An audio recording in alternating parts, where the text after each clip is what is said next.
Hello दोस्तों, आप सभी का मेरे YouTube चैनल में स्वागत है। आज हम पढ़ेंगे अध्याय 12 विद्युत के चुंबकीय प्रभाव मैग्नेटिक इफेक्ट ऑफ इलेक्ट्रिसिटी का लेक्चर थर्ड, जिसमें आज का हमारा टॉपिक है उदासीन बिंदु, जिसको इंग्लिश में न्यूट्रल पॉइंट भी बोला जाता है। ओके, तो मैंने आप लोगों को क्रियाकलाप 2 को नहीं बता रहा हूँ। आई होप आप लोग क्रियाकलाप 2 को अपने स्कूलों में किए होंगे। तो चलिए हम लोग उदासीन बिंदु के बारे में जानते हैं कि उदासीन बिंदु या न्यूट्रल पॉइंट किसे कहते हैं।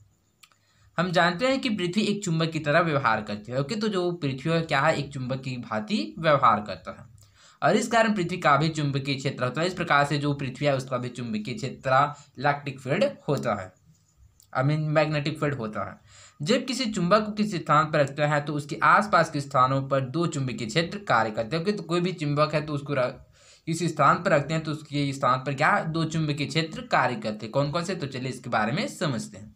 पहला चुंबक का चुंबकीय क्षेत्र व दूसरा पृथ्वी का चुंबकीय क्षेत्र। ओके, तो पहला होता है जो चुंबक है उसका स्वयं का चुंबकीय क्षेत्र और दूसरा पृथ्वी का चुंबकीय क्षेत्र। इस क्षेत्र में चुंबकीय बल रेखा दोनों क्षेत्रों के परिणामी बल के कारण होती है।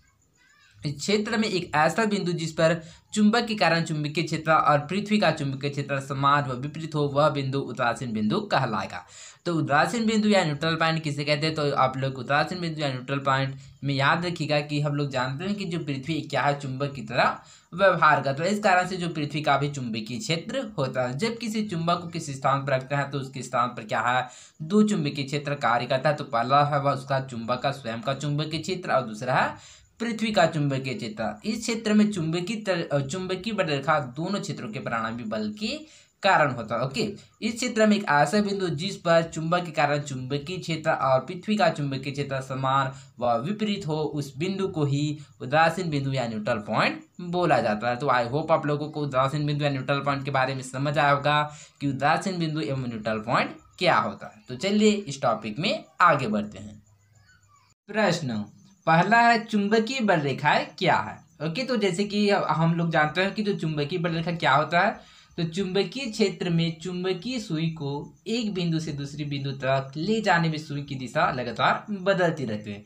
जब इसको चुंबक के उत्तरी ध्रुव से दक्षिणी ध्रुव की ओर लेगा जाए तो एक क्या बनता है, वक्रपथ बनता है। यही वक्रपथ चुंबकीय बल रेखाएं कहलाता है। ओके, चुंबकीय बल रेखाएं किसे कहते हैं, तो चुंबकीय क्षेत्र में चुंबकीय सुई को एक बिंदु से दूसरी बिंदु तक ले जाने में सुई की दिशा लगातार बदलती रहती है। जब इसको चुंबक के उत्तरी ध्रुव से दक्षिण ध्रुव की ओर ले जाए तो एक वक्रपथ बनता है, जिसे ही चुंबकीय बल रेखाएं कहते हैं। कैसे, तो चलिए इसको समझते हैं। ओके, तो मान लीजिए यहाँ पर कोई एक लेते हैं, कोई क्षण चुंबक लेते हैं। यहाँ पर इसका एन और यहाँ पर एस, यह ये ध्रुव है। ओके, यह उत्तरी ध्रुव, यह दक्षिणी ध्रुव। ओके, तो चुंबकीय बल रेखा क्या है, तो चलिए इसको समझते हैं। तो चुंबकीय क्षेत्र क्या है, एक मैग्नेट है, अर्थात क्या है, एक चुंबक है, तो इसकी क्या होता है, क्षेत्र। ओके, जिसको क्या बोलते हैं, चुंबकीय क्षेत्र।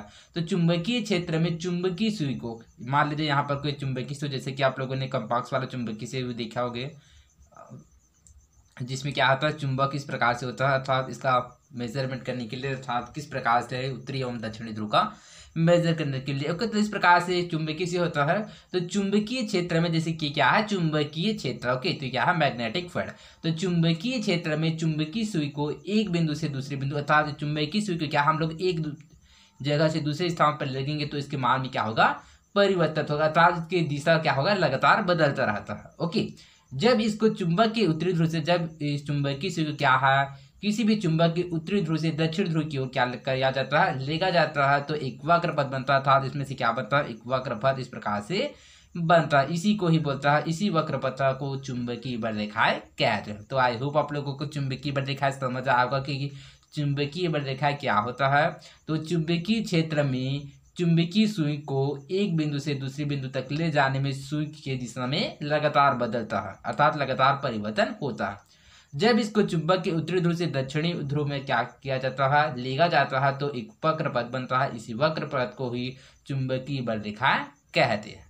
ओके, दूसरा चुंबकीय बल रेखाओं की गोली। क्योंकि तो चुंबकीय बल रेखाओं की गुण क्या है, तो चलिए इसके बारे में समझते हैं। तो चुंबकीय बल रेखा की गुण अर्थात ये क्या है, चुंबकीय बल। ओके, तो चलिए क्या है चुंबकीय बल रेखा, तो इसकी क्या क्या गुण अर्थात क्या क्या प्रॉपर्टीज होते हैं, चलिए इसको समझते हैं। बाह्य मार्ग में चुंबक के उत्तरी ध्रुव से प्रारंभ होकर दक्षिणी ध्रुव तक जाते, जैसे कि इसके बाहर के मार्ग में हम लोग देख सकते हैं, ये कहाँ से, इन से लेकर इसकी ओर जा रहा था, उत्तरी ध्रुव से दक्षिणी ओर की ओर गमन करता था। उत्तर दिशा से क्या, मीन उत्तरी ध्रुव से दक्षिणी ध्रुव की ओर जाता।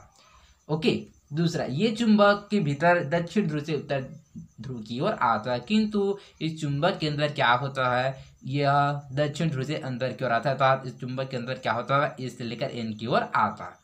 तीसरा, संपूर्णतः ये बंद वक्र है, जैसे कि हम लोग देख सकते हैं ये पूरा बंद वक्र होता है, ये एक दूसरे को कभी नहीं काटते। ओके, तो जो चुंबकीय बल रेखा होता है वह एक दूसरे को कभी नहीं काटते। इसके साथ ही आप लोग याद रखिएगा कि जो ध्रुवों पर चुंबकीय बल रेखा पास पास होते हैं, अर्थात जैसे कि यहाँ पर एन ध्रुव, यहाँ पर एस ध्रुव, अर्थात यहाँ पर जो चुंबकीय क्षेत्र क्या होगा, पास पास होगा, जिससे यह पता चलता है कि ध्रुव पर चुंबकीय क्षेत्र की तीव्रता अधिक तथा अन्य भाग में कम होता होगी। यहाँ पर चुंबकीय रेखा पास पास होगा, इस वजह से यहाँ पर इसकी जो तीव्रता होगी चुंबकीय क्षेत्र की वो अधिक होगी। तो आई होप आप लोगों को चुंबकीय बल रेखा, इसके साथ ही चुंबकीय बल रेखाओं के बारे में समझ आया होगा कि चुंबकीय बल रेखा क्या होता है, साथ ही चुंबकीय बल रेखाओं के क्या क्या गुण होते हैं। ओके, तो आई होप आप लोगों को समझ आया होगा कि आज हमने उदासीन बिंदु एवं चुंबकीय बल रेखा क्या होता है एवं इसके साथ हम लोगों ने चुंबकीय बल रेखाओं के गुण के बारे में जाना। तो आई होप आप लोगों को समझ आया होगा। तो आज के लिए बस इतना ही, मिलते हैं अगले वीडियो में। धन्यवाद।